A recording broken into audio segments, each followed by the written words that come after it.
BJP मरकजी election committee की आज दोपहर बाद बैठक, सभी बड़े लीडरान होंगे शामिल। यूपी और मणिपुर के उम्मीदवारों के नामों पर लगेगी मुहर।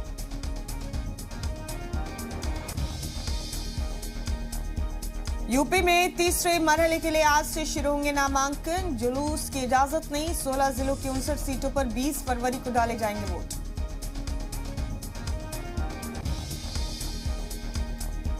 समाजवादी पार्टी ने जारी की 159 उम्मीदवारों की लिस्ट। करहल से लड़ेंगे अखिलेश, आजम खान के साथ नाहिद हसन को भी दिया टिकट। बीजेपी ने कहा लिस्ट नहीं, मुजरिमीन वही।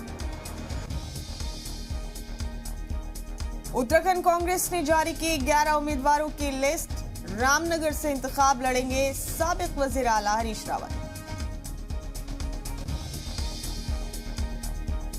मनसुख मंडाविया आज करेंगे 9 रियासतों के वुज़रा सेहत से बात। मरकज के जेर इंतजाम रियासतों के एडमिनिस्ट्रेटर भी रहेंगे मौजूद।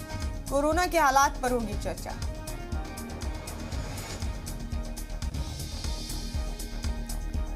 पीएम मोदी आज करेंगे मुल्क भर के बीजेपी कारकुनान से बात। सुबह 11 बजे नमो ऐप के जरिए कारकुनान से करेंगे बातचीत।